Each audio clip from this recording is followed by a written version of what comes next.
And the Hangout is live. Is it live? I can't tell, but if it is, we're live. So hello everyone, happy Wednesday. Welcome to our second broadcast of PASA Alumni Google Hangouts.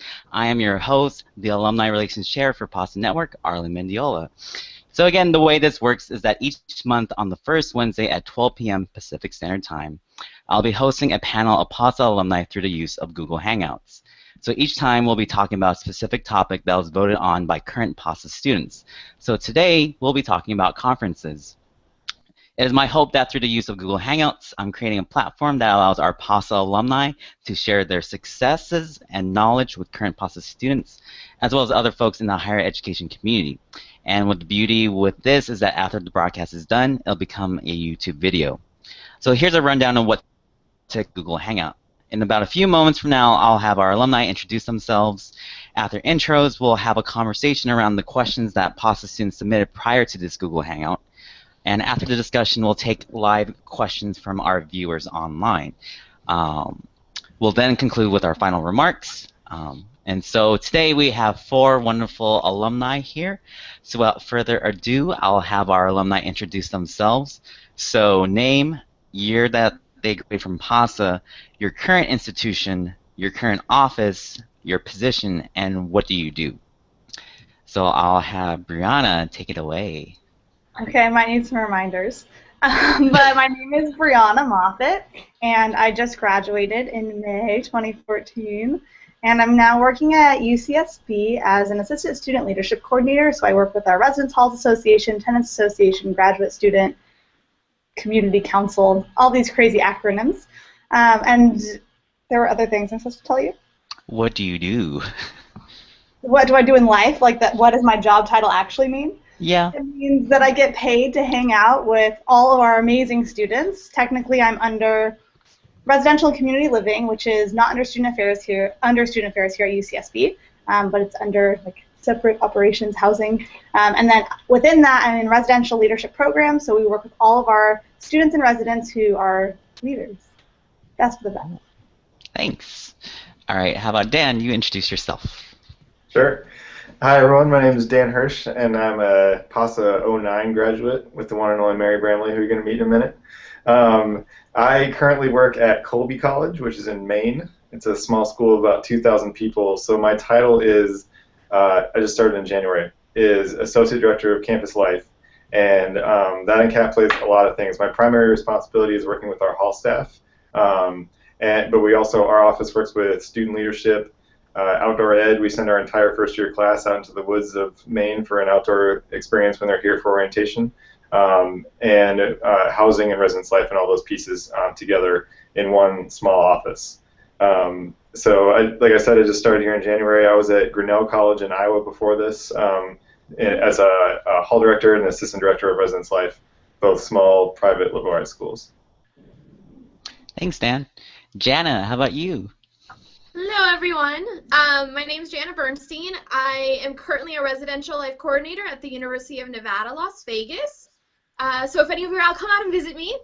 I graduated with Brianna last year in 2014, and my role is basically I am in charge of our upper class complex, is what we call it here. So really for any students that are not freshmen that live at UNLV. We have a smaller population of students, so we have about 1,600 to 1,800 that live on campus. We're at 100% capacity, though, because we are smaller, live on campus.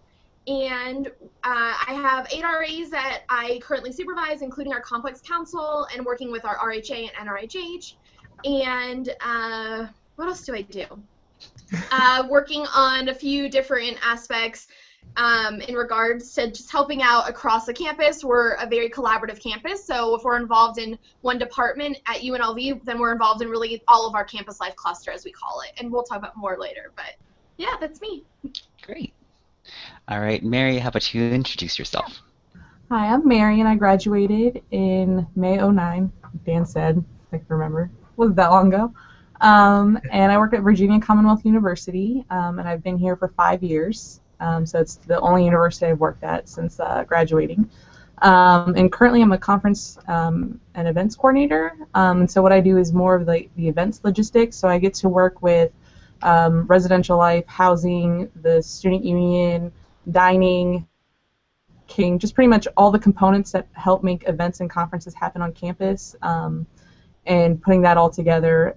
Previously, I was the advisor to the program board, to Homecoming. I did a lot with Welcome Week. I was the department event coordinator, I guess, for Welcome Week.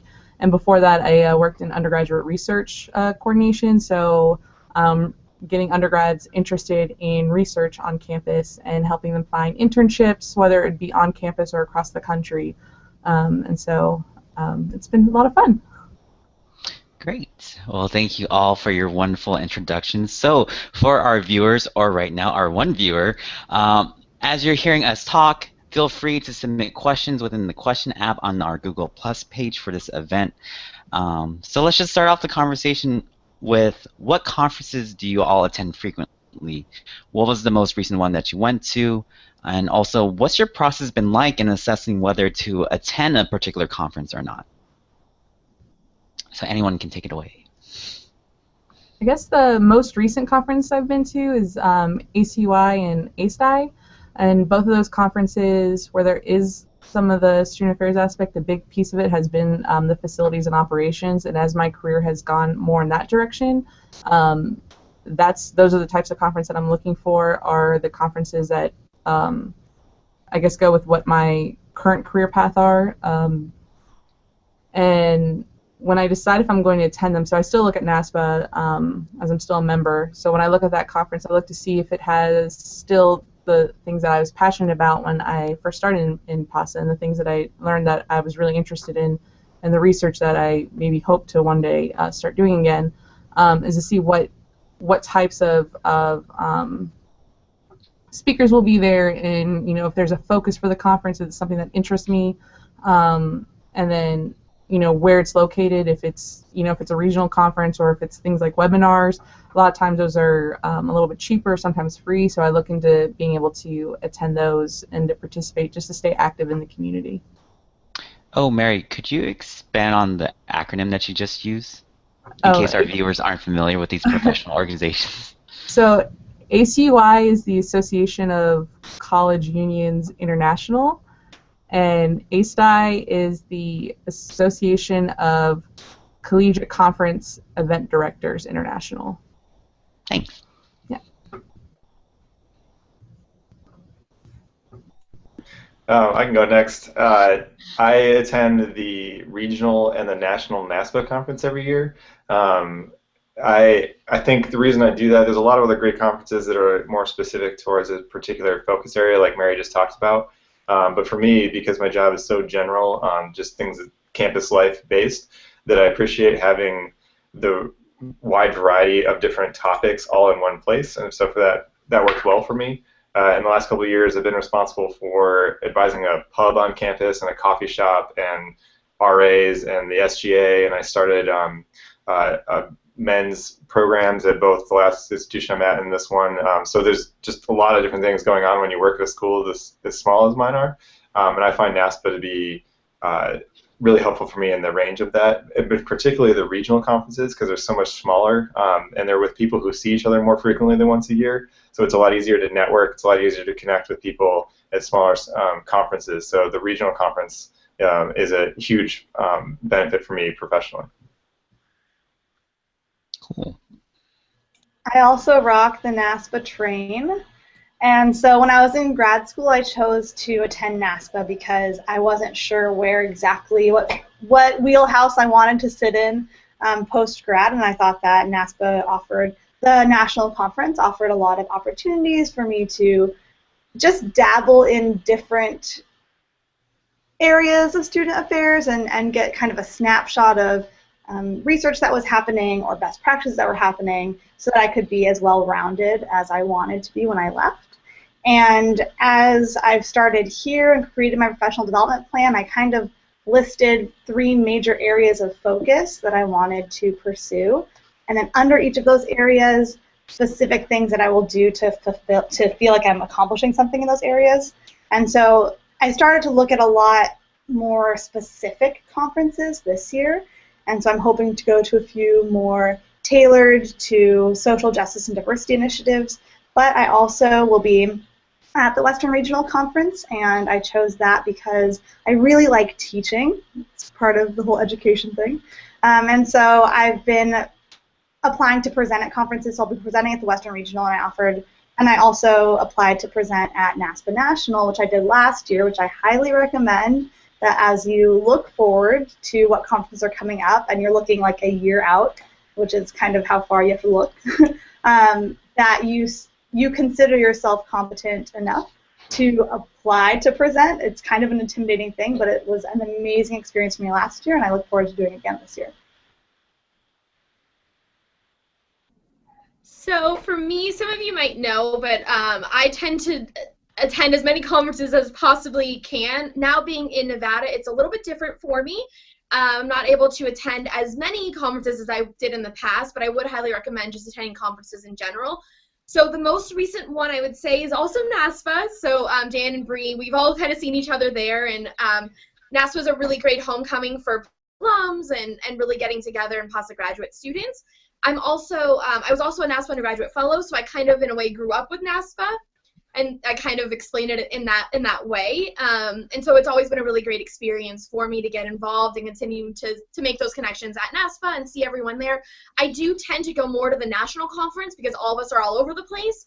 And so for me, it makes more sense for me to go to the national NASPA conference than the regional. When I went to the regional, I felt like I was seeing the same people that I saw at the smaller conferences that I was going to, and I wasn't getting as much out of that for me as you normally would. The other conferences that I recently attended was NACADA, which is the National Academic Advisors Association.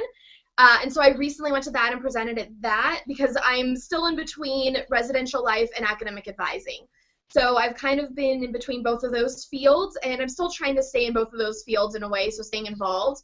I try to stay on different regional boards, so I'm on the Knowledge Community for NASPA, and I'm also helping out NACADA with something.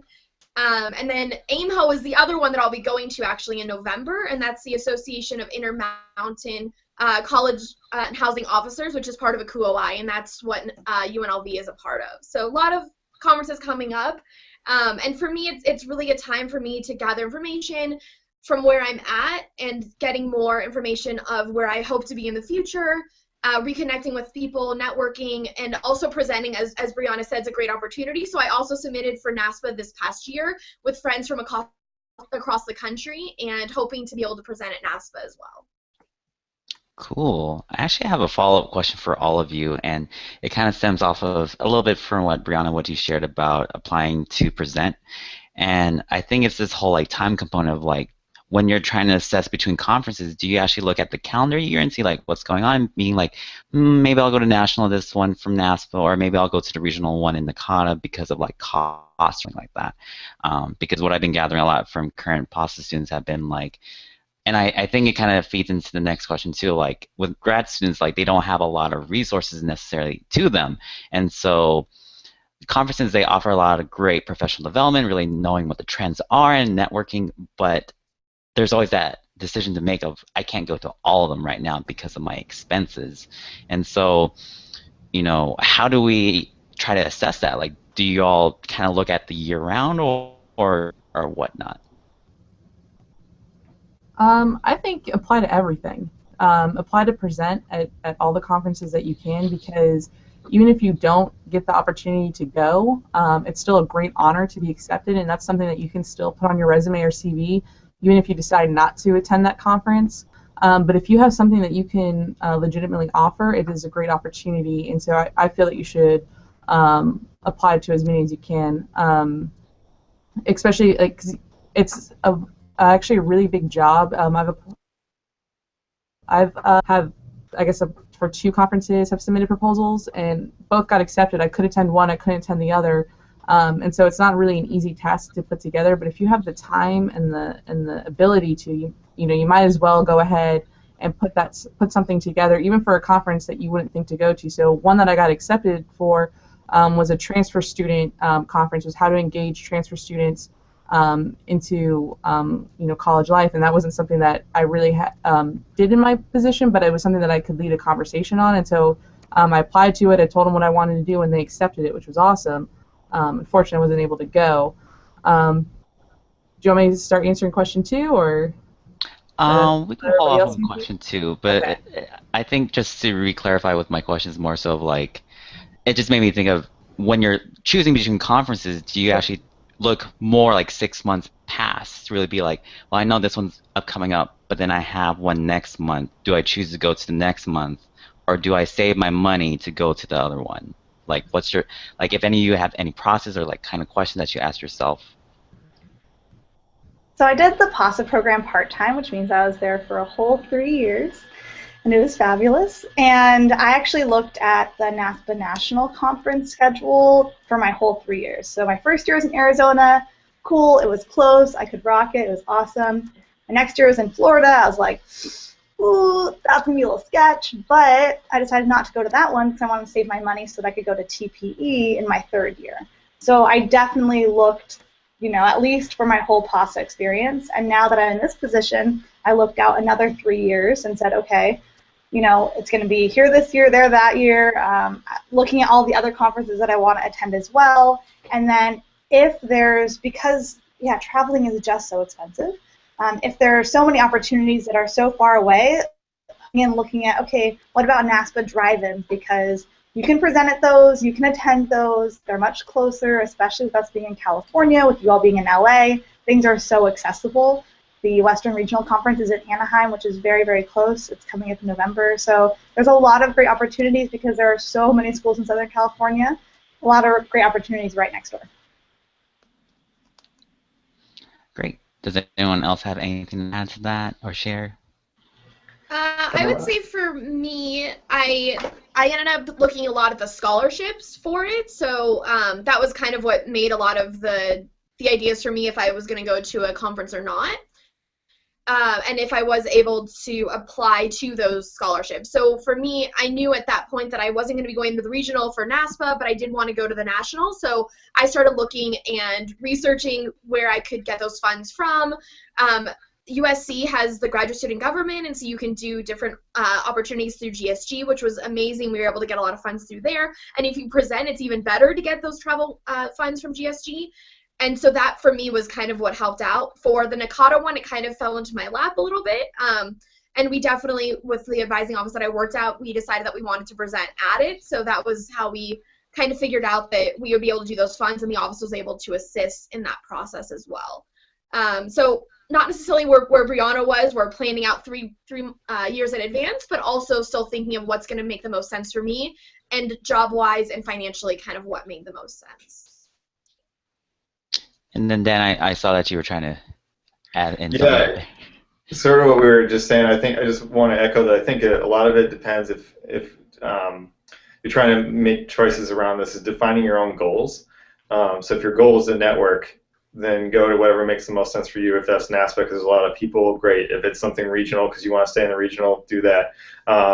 If it's something that's more functional to your position, then maybe some, like Mary was mentioning, some of the ones are the NACADA ones that are a little more functionally based for your current role. I'm in a PhD program, and my dissertation is going to be on engaging college men in violence prevention. So a lot of what I'm going to go to is conferences around that. Like there's a men's conference every year, regional, the NASPA for the knowledge community on men and masculinities, things of that nature. So I think it's just, it means, for me, I think it's just defining goals and what my goal is, because that also impacts not only where I go, but how I conference, if that's a thing. But what I'm doing and how I'm going to be using my time while I'm there, and to get the most out of that, because it's a lot of money. It's an investment for sure. So to make sure that I'm prepared to get the most out of my investment as possible, I try and remember myself what my goals are for that conference. Great, thank you. So I guess we can kind of segue into the next question, since we've been kind of touching upon it a little bit. But what are some strategies for saving money? So like whether it be with hotels, airfares, food, any other miscellaneous things? I guess one thing that always works, and actually I think PASA is really great about this, is using that alumni board, and the current PASA board is just saying who's going to PASA this year, and trying to share hotel rooms with as many people as you can. That's something that always works. I was really fortunate that both years that I was in PASA that my grad assistantship offered to pay 100% of my trip, and so I'm not going to say who it is just in case they don't offer that anymore. But you know, it never hurts to ask who your grad assistantships. You never know what money that they're able to put towards professional development for grad students. And what's really great about USC is that you know, they really do believe in the professional development of their grad students. You know, and that's not an opportunity that you get at every university. So, like Jana was saying, when I was there was the Education Graduate Organization, but I guess it's not called that anymore. But going to them or going, you know, just to your employer and just asking to see what they're able to do, and then figuring out who among your friends that's going, or friends that even if they're not in student affairs, but you know, my first year was in Boston, and I had a friend in Boston, and I was planning on staying with her, but luckily I got my hotel covered. But I was able to see her and stay with her for a couple of days because I decided to extend the trip because it ended up being over spring break. So those are some ways to save costs.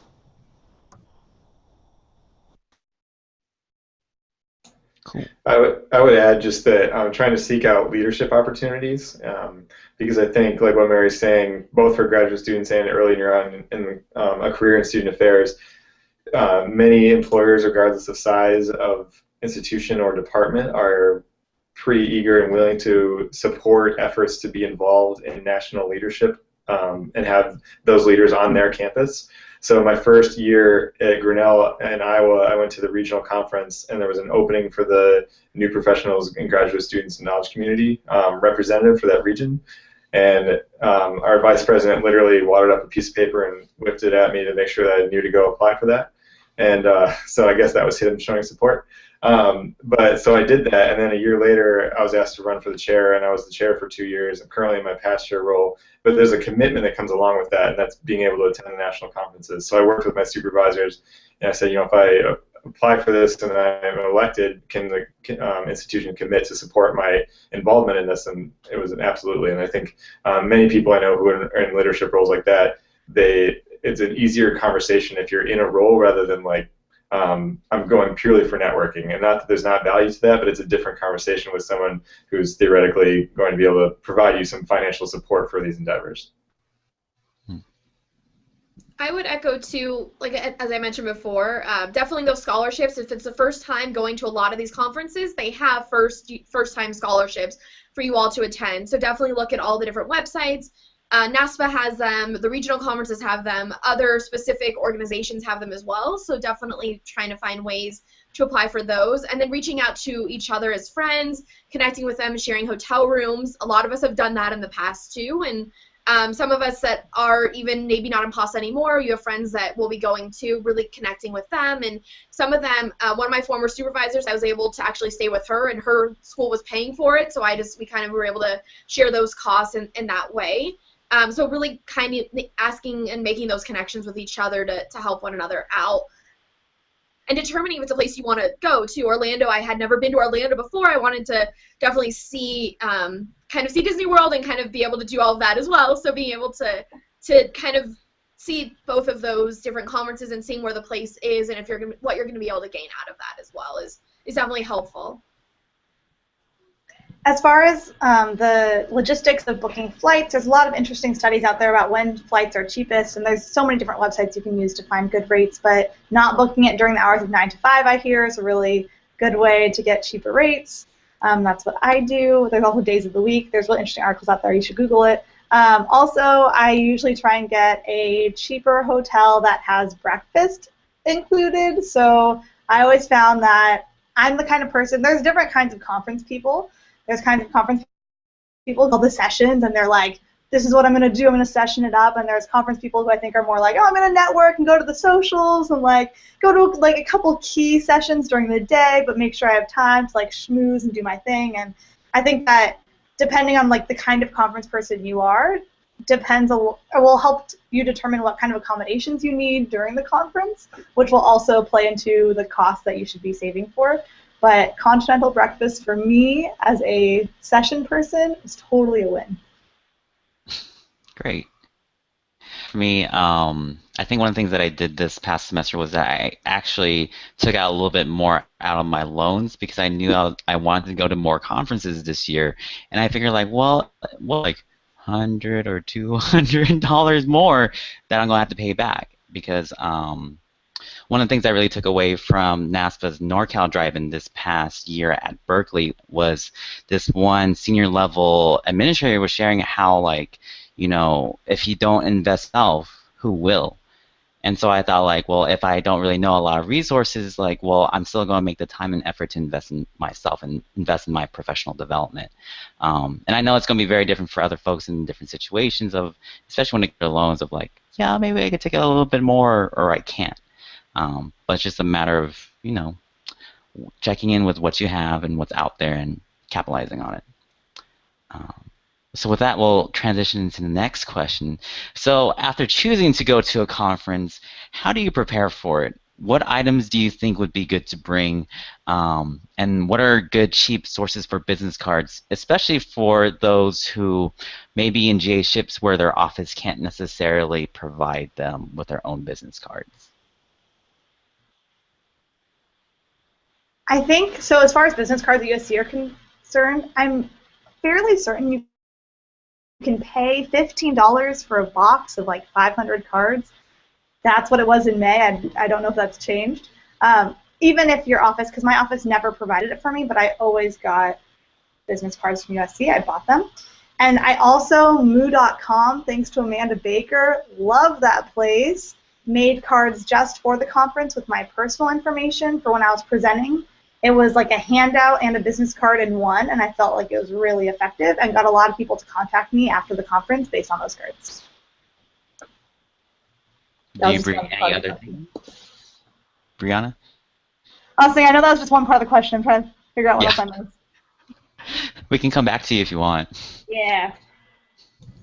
Snacks. Bring snacks. It's always the worst when you're there for, like, you have a 10-hour day of session to session to session, and there's no breaks, or there's just a very little break.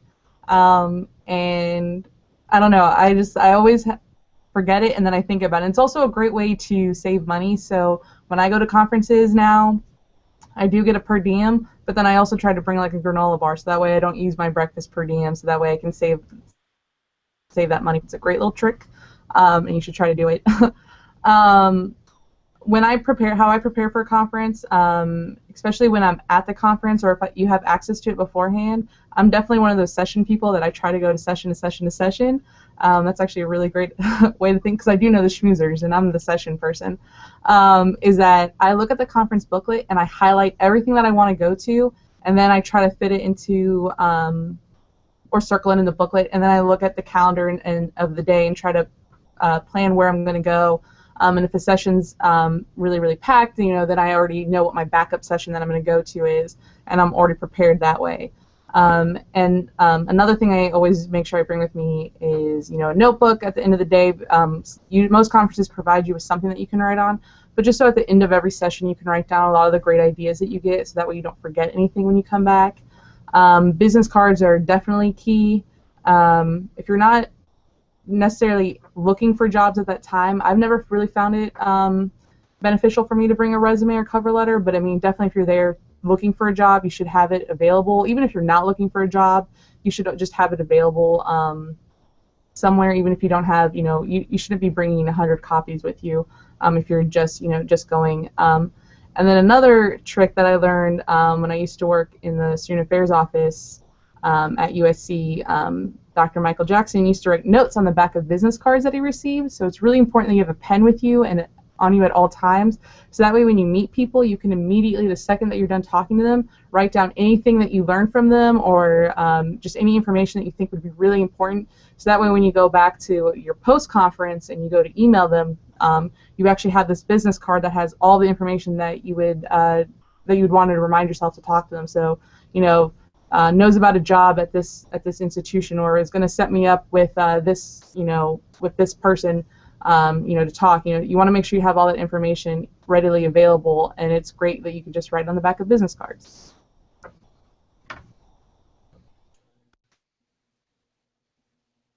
Oh, Jana, we can't hear you. I know, I realize that.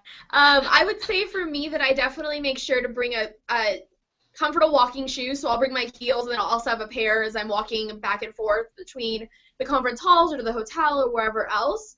Snacks, like Mary said, is super important. Also, a water bottle, too. Always make sure, they'll give you water bottles sometimes, but definitely make sure that you bring your water bottle. And a lightweight bag, too. So NASPA's been really good and gives you a bag, but sometimes that can be also heavy. So make sure you have a lightweight bag that you can kind of carry around with you. I love to carry around my Padfolio, too, just to make sure that, you know, I have a place where all of my information is. Or if you have your iPad, just making sure that you have something to write with at the conferences. Mary brought about amazing points, so definitely I would concur with writing on the back of the business cards and keeping them with you. And also, if you've gone to other, Bree does this, is a really good way of doing this too, is she'll bring like pins that say something about herself too. So definitely bringing something that kind of has people go up to you and talk to you more. There's also, and I'm kind of skipping ahead, but I'm looking at the questions that you had given us. But I was just looking at that too, and in order to make sure that you stand out, there's definitely mentoring programs that you can apply for and get involved in. And so those are great opportunities to stand out and kind of meet other people from across the country. If you are interested, let me know too, and I can help you all out with that one, specifically for the leadership programs for your for NASPA, and also just kind of trying to go to and just kind of I would say that I'm a mix between the schmoozing. Over the years, I've learned more of the schmoozing part, but I definitely attend as many seminars as possible too. And I kind of figure out, like Mary said, going through the book and deciding what works, what's going to benefit the future, what makes the most sense for me to go to, and kind of looking through there and bringing the book with you. A lot of times they'll have an app, but make sure that you also have the book, because sometimes more information is in the book too. So, and volunteering is super important. So make sure that you volunteer at the conferences to really stand out and get to know people there too. I would echo the writing back on the note cards. I'm a networker at conferences, so I'm meeting a lot of people, and if you don't remember everybody like a week later, it's bad news bears. But also, if you, in one of those conversations, say that you're going to follow up with someone, do it. I think it's easy to get lost in those moments, or just trying to create these connections, and you may say something that you don't really mean for someone to pick up on, but they do. I definitely had people say, like, oh, well, I'll follow up with you and we'll connect on whatever it was. They got my business card and never heard from them again. Maybe they looked me up and didn't like me or something, but definitely that stays with me. So if you're going to do something like that, follow up on it. And then Mary's point about making sure you have a backup session, I think, is really good. Not only because it's good for your own knowledge. If you go to a session that has like the same presenter a couple times or whatever, that's good to know to have a backup. But also because there was a conference, I think it was Seattle a couple years ago. I'm trying to remember which one, where the session rooms were they were not consistently sized. So some of them were just way overpacked. And one that I really wanted to go to had like 50 people standing outside the doors. And the other rooms were totally empty. So it was just really inconsistent, and it made it challenging to try. And you don't want to like try on the fly to look through the whole huge book and try and find one that's meaningful. So have backups ready. And if you know there's one or two or three that you really want to go to, plan to not to go anything before that, and just get there and be ready to go. Because it can be, the national conference in particular can be really crowded in that way. Right. I'm going to take a moment to shamelessly plug the Cycle for Continuous Improvement for those of you who have been privy to that fabulous triangle, because this is a perfect example. These kind of questions like, okay, what about this and all these little things, and I think the questions start to get overwhelming. And so to take a moment to go back to like these first questions about how do you assess which conference you're going to, if you take the time, like Dan said, start with your goals, start with why am I even going. Then when it gets to like what sessions do I choose and what do I bring and all of that, it'll start to spell itself out for you if you're starting with why. So look at that, review your Cycle for Continuous Improvement. That's literally how I make all of my personal decisions, large or small. So yeah, so start with that, start with your goals. If you're looking for a document to kind of look to say, okay, what skills, tools, information should I be seeking to be a well-rounded professional? We have the NASPA ACP Professional Competencies, and PASA has I don't know if it was dispersed this year, but there's a 90-point survey to help you determine where you're at in those professional competencies.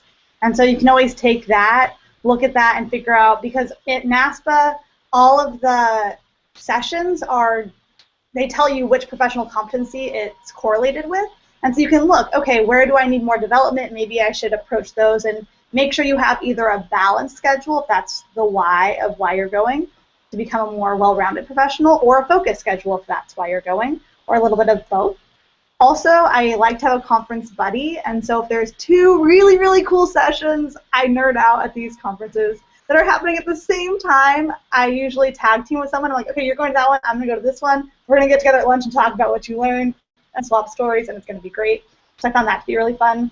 And then as far as clothing goes, because it's a little thing, but sometimes it's important, I would say make sure you know what the attire is, because some conferences like drive-ins are more like snappy casual, but some like NASPA National, it's more business attire. Make sure you wear it before you go to NASPA. Don't like buy something for NASPA and then you get there and you walk around all day and you're like, oh, I hate this, or it's coming untucked, or my shoes are killing me, what have you. And then also when it comes to carrying business cards and writing on the back, because again, plug for that, I actually put my business cards in my name tag because then they're always accessible. A lot of female clothing doesn't have pockets. It's not functional at all. So totally take advantage of that little pocket that you have built into your name tag.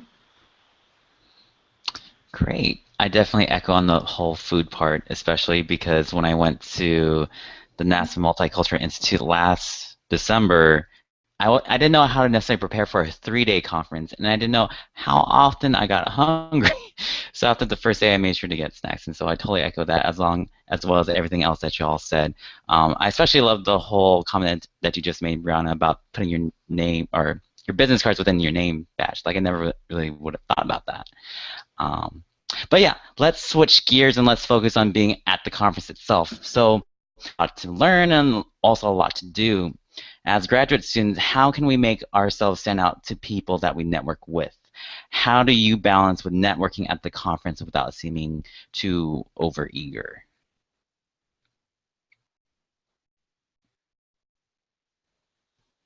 Everyone can take it away.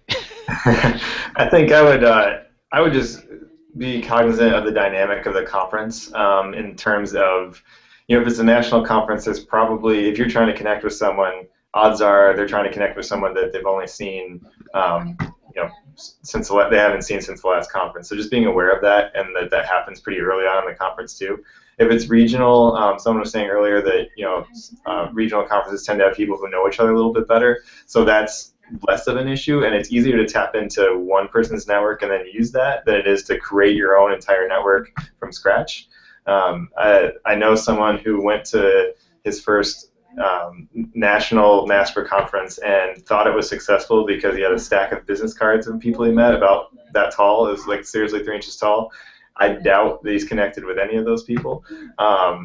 It was just his strategy was not one that I would recommend for anybody. It's just being cognizant of those dynamics, that people do want to learn. We're in a field where people want to connect and they want to be helpful, but recognizing those moments and recognizing the sort of the tone of the conference and where that's appropriate. The socials are a great place to do that. It's literally why they're there.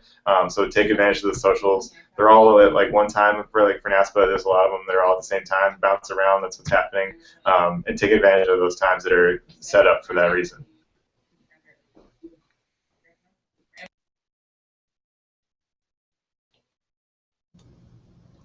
I want to add that if there's a university that you're interested in working at, or maybe even a PhD program that you're interested in working at, and it's not in your same region, especially in NASPA when they have all those regional socials, make sure you go into those and find the people at that university and start connecting with them at that point. That's a really great way to connect before you even get to the university that potentially you could be working at or continue your education at.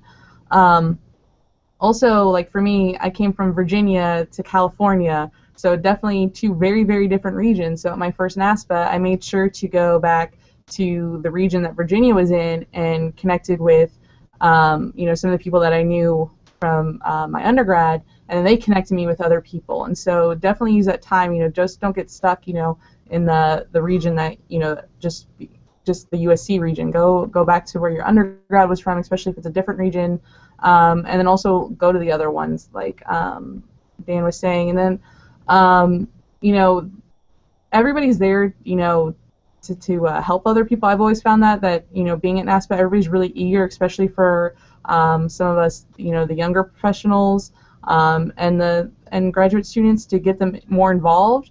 And you miss 100% of the shots you don't take, so you might as well just go and meet somebody. The worst that's going to happen is that you're going to get their business card, you're going to email them, and you never hear from them again. But there's so many other possibilities that could come out of it just by going and talking to somebody. You never know. So yeah, it's possible. And the name badge, it's possible.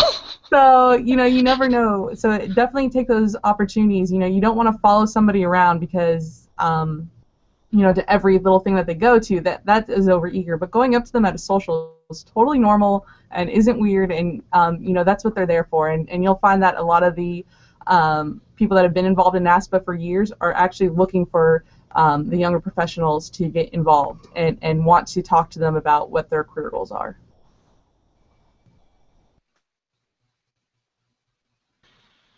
Yeah, I'll just say, I think what Mary was commenting on is like this poaching kind of concept of networking. Like, these are my target people that I'm going to follow around until I can slip into the conversation.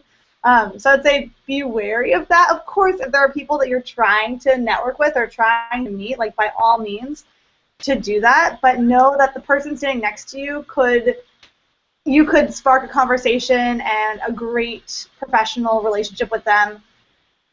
Just because you don't know who they are doesn't mean that they're not going to you're not going to be able to help each other in the future. And I think that networking, for those of you, I am not a networker. I'm super socially awkward. I'm really intimidated by people. I don't know why I'm in this profession. No, just kidding. But it is intimidating for me.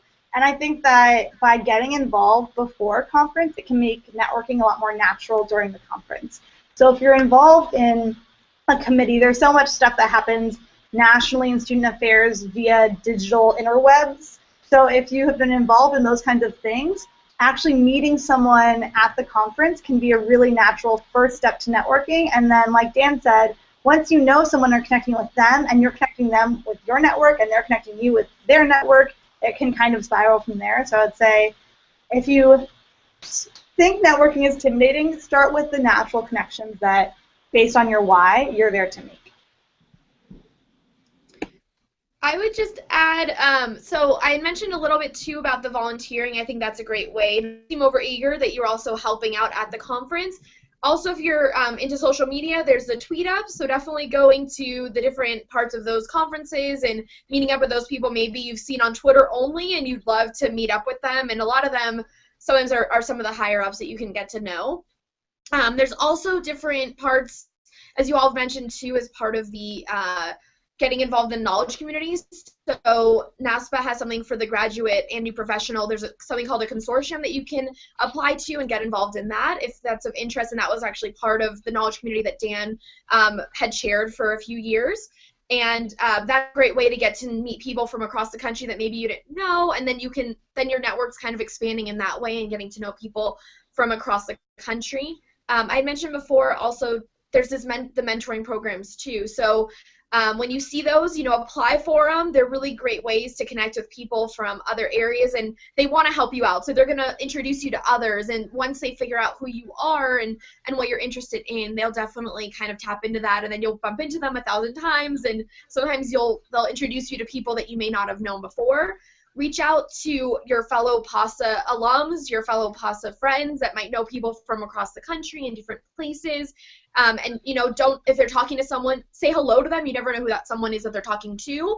So you might think that you're interrupting them, but sometimes it's a great way just to say hi and reconnect with them, because you might miss out on a great opportunity not realizing that they're talking to someone that you've been meaning to talk with.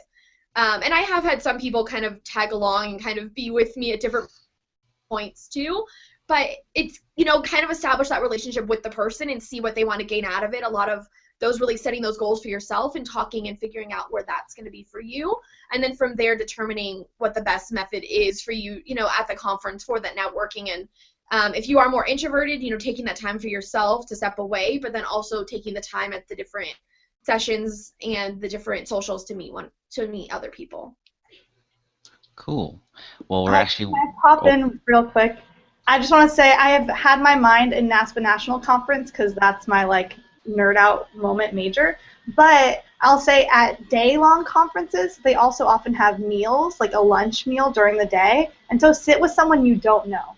Because at NASPA, it's easy to be like, okay, I'm going to go to lunch with these people that I know because it's not an orchestrated thing. But if you're at an event where there's an orchestrated meal and everyone's sitting, find an empty chair at a full table and make some friends. Great. Thank you all for that. So we're winding down. We only have about 10 minutes left, so I don't think we'll be able to handle any questions from the live audience, so we'll just close out with our last one, and then we'll do closing remarks.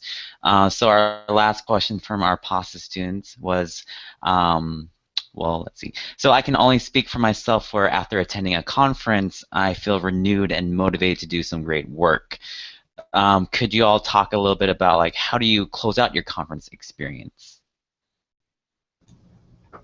So I like to call that the conference high, and it happens after every conference, and it's a great feeling, and it lasts, hopefully for a couple of weeks after the conference. Depending on if you went with a couple people, or even if you go alone. So the times that I do get to go with people is that I like to sit down and talk to them and go over just kind of what we learned and what are some realistic things that we can bring back to our institution. If I end up going by myself, sometimes I do try to talk to my supervisor or talk to my other colleagues to say, this is what I learned, what do you think we can implement, and start trying from there and taking those ideas. And so sometimes you can implement those ideas right away, and sometimes you have to wait and develop a plan, but it's really great if you start, right after you get back, maybe take a day to rest and get your thoughts together. But right away, start talking to the people around you, to your colleagues, to your supervisors, and say, these are the things that I learned. One, it's great because you get to take the things that you learned from the conference, but then two, it shows the value of sending you to conferences. And so in the future, when you ask to go, hey, I went to NASPA last year and I learned all this great stuff and I brought all this stuff back, I want to go again, your employer's going to be like, yeah, we really implemented some great things from that. So definitely we want you to go back. And so that's how I try to close out my conference, experience is reviewing what I've learned and taking it to other people to try to implement realistically the pieces that can work at my institution.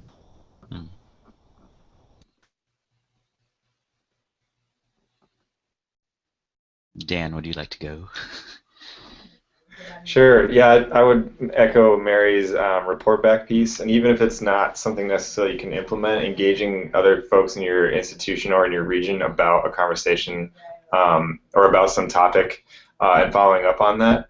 I was at a conference recently, and I happened to accidentally sit next to somebody who works at a school about 30 miles from here, and we were talking. It was an alcohol and other drug conference, and we were talking about some situations we were facing on our campus. So we decided to, in that moment, in our conference high, as Mary called it, to create this partnership between our campus and one other one, and we followed up on it. So we get that conference high once a month now when we meet together and talk about different issues. I don't know if my neighbor is really loud. Sorry if that's loud. But yeah, that's a laugh. So definitely take advantage of that and find ways to make that happen for you, because I think that conference high is really powerful, and I get a lot of energy out of that. I'm very extroverted, so I enjoy other people's experiences and hearing about that. And so create ways for you to be able to do that and sustain that between the conferences that you're going to. Great. Gianna, would you like to share? I keep muting myself. I would definitely echo all of that as well, and I have definitely gone to my supervisors afterwards, talked to them about what occurred during the meetings, kind of presenting on a certain topic or taking all the different paperwork and the handouts that the conferences give you and the presenters, connecting with them. Also making sure, as we've mentioned before with your business cards, that you do reach out to those people that you met with if you said you were going to reach out to them. So I definitely make sure that if I have a few business cards and I want to reach out, that I do send an email. They might not respond to me, but at least I know that I've done my duty and I have reached out to them like I said I was going to. And if they do respond, it's a great connection that you've now made, and you've now been able to connect with people from across the country.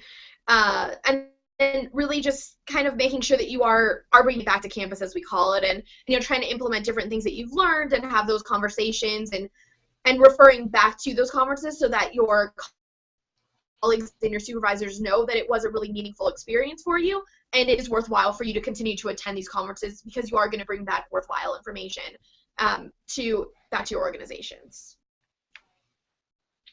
Great. I would, yes, echoing. But I think when you return from a conference, your responsibility to the conference and your responsibility to yourself for going.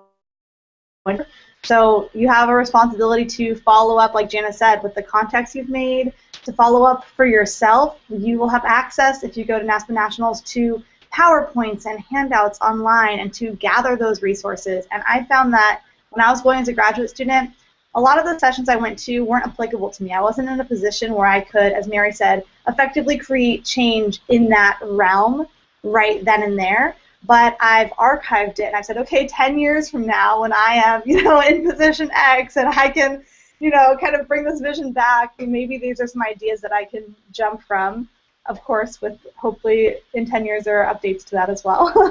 But this is something I went to a conference 10 years ago and they mentioned I thought was a really great idea, or what have you. Also, when we talk about sharing back, share back to your department, whatever's relevant to them, wherever you're working, but also maybe start with PASA, like create a mini conference, because like we've been saying, it's expensive to go to conferences and not everyone's going to get to. And so you have a responsibility to each other to say, I had this amazing privilege to be able to go to this conference, and so let me share this one session with you all and create a mini conference in WPH or what have you. And then also write down some mantras so that Conference High can continue. You can reflect on that. So if there was one moment that was really significant to you, that got you excited and brought that inner student affairs nerd out in you, to be able to write that down in a sentence and put that on your wall in your office, or put that in at the beginning of your calendar, or whatever you use that you can reflect on, to kind of rejuvenate you once that Conference High started. Great. Well, thank you all for your wonderful responses to these questions that our PASA students submitted. So we'll actually just transition now into our closing remarks. So do any of you have any final thoughts or pieces of advice that you want to offer to our PASA students?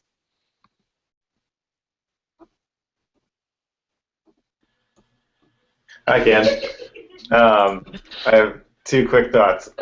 One is that I heard before we started, or before I went to my first NASPA when I was still at PASA, this concept of always being on, that you never really know who's around you.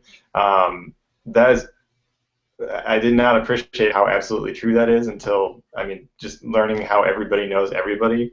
And last year during TPE, I was hiring, and there was two people in an elevator talking about one of my candidates, and they had no idea who I was, and I learned some stuff that I'm sure that person didn't want me to know about them. So just be aware that that is true from the moment you leave wherever you're coming from and getting back to, that you're always on. The other piece is just be yourself and be authentic. I think NASPA sort of unfortunately, or conferences are sort of unfortunately set up in a way that certainly naturally favors the extroverts, and if you're not that, that's okay, and find the ways that works for you. A really introverted friend of mine always, this is actually a good tip, I should have brought this up earlier, always has mints. One, because she drinks coffee, and so do I. But two, because if you're sitting in a session and there's like that awkward moment before the presenter actually starts and no one really knows each other and it's quiet, if you just turn to the person next to you and be like, hey, what's up? That might work, but if it's not you, then don't try that. But if you have mints or something that you can share, game changer, and now you're friends. So that's why she always has mints. I use that all the time. It's brilliant. So things like that work for you, that make the experience and meeting people authentic to who you are, I would highly suggest that you find out what those are and then utilize them and, to your advantage. Great. Anyone else? I would say to make sure that you are proactive and that you are, if you don't have a NASPA or you don't necessarily belong to the different newsletters yet, get involved on the Facebook pages, seeing what's on Twitter, and definitely reading through the newsletters to see what information is around. It definitely helps if you're not able to attend the conferences, you can kind of reach out to those people at different points. Someone had also mentioned to me that if you're not able to go to a specific session, you can still get that person's information and reach out to them and say, hey, I wasn't able to go to your session, but I'd love to gain the information, and I'd love to reach out to you and learn more of what you had to offer. And it's a great way to connect with that person, learn about that information, and really get to know what was happening at the conference. And really just, have fun. It's a time also to make sure, you're going out there, you're booking this trip, take advantage of that too. Definitely attend all the sessions that you can.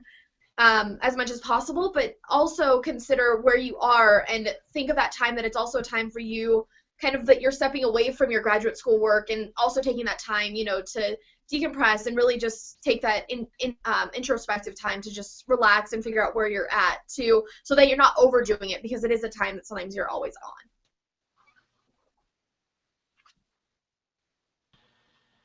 on. So I think that conferences are the opportunity for us to continuously improve as professionals and as personals, and as people, I think is the word. And so in thinking about how you're going to continuously improve, and you're looking at that continuous improvement triangle, to really sit in that plan corner and start. Don't wait for conferences. So we talk, obviously this is about conferences, and conferences are a big deal and a very dense time where you can do so many of these things, but there's so many opportunities throughout the year that will help you leverage your conference experience if you're taking advantage of them starting now. So go look into all these opportunities that everyone has mentioned today, and don't necessarily wait for your conference experience to engage. And also, I think it was really easy for me as a graduate student to go in thinking I'm there to learn, and I'm not bringing anything in yet because I'm just a lowly graduate student. And so I think go knowing that you have value and that you're bringing value to the conference, and that people are excited to have you there. You should be excited to be there, and you should be confident in the fact that you're bringing knowledge, skills, and experience with you every time you step into a session or into a networking experience, into a social, what have you.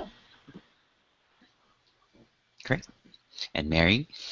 I guess I just want to say is that you never forget your first national conference. So the NASPA, my first national conference was NASPA, and truly was life-changing for me. So the first thing was, it was right after, I guess it was about almost a year after, and it was a couple weeks after the NIU shooting, which was, and so that conference, the big topic there was about school safety and guns on campus.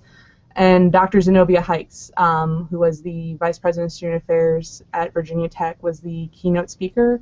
And coming from Virginia and having a whole lot of friends at Virginia Tech and having that experience, and then going into student affairs and then hearing her speak, it had a huge impact on me. And immediately after the conference was over, I emailed her, and we actually emailed each other back and forth a couple times, and that was just a really powerful moment for me. And then also, like Bree was saying, there's some things that you'll learn that you may not use right away, and so it's great to have those, that in your back pocket. And so actually something that I got from my first NASPA was a rubric system of how to, I guess, grade students as they do, their work through student leadership. And I still use it to this day. So that's 6 years ago, and I've just been modifying it year after year, and now I'm in a completely, out of student affairs field almost, and where I get to work with student employees, and so I'm talking to people who haven't been raised through student affairs, and they're asking me all these questions, and so now I'm getting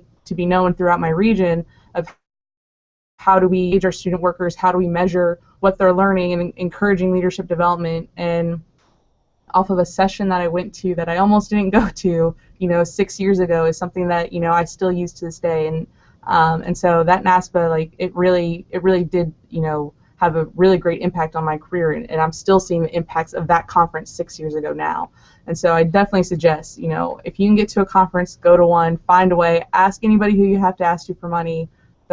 Somebody will pay for you to go, or look at the scholarships. There's so many opportunities out there that people aren't using, for you to be able to get to those conferences, and just go, because you never know what you'll learn, you never know who you'll meet. Thank you. I really appreciate all your wonderful insight and advice. I feel like it's very it I really hope that this is helpful for all of our PASA students, especially since there's upcoming conferences this month and next hugs right now. So October 25th is the Western Regional Careers and Student Affairs Day at Azusa Pacific University. So you have until, I believe, October 13th before the price is raised to the next level. So right now it's 20 students, 35 after that date. And next month in November, we have the NASPA Western Regional Conference where we have a lot of our PASA fam presenting. So Brianna, you kind of alluded to that you were presenting at that conference. We also have Brianne Wada, Brianne Chang, Dr. Kolner, Dr. Banuelos, Martha Enciso, and Director Sumi Pendacor. So there's a lot of our USC fam going to be presenting at that conference. Great opportunity, all of you, check it out. But yes, I want to thank all of you alumni here today sharing all this and taking your time, your lunch or your later lunch or whatnot to share all of your wonderful information. And for our viewers, so next month on November 5th, I'll be hosting another Alumni Google Hangout. Next month's topic is job search techniques, avoiding the struggle bus. So until then, everyone have a fantastic Wednesday. Bye.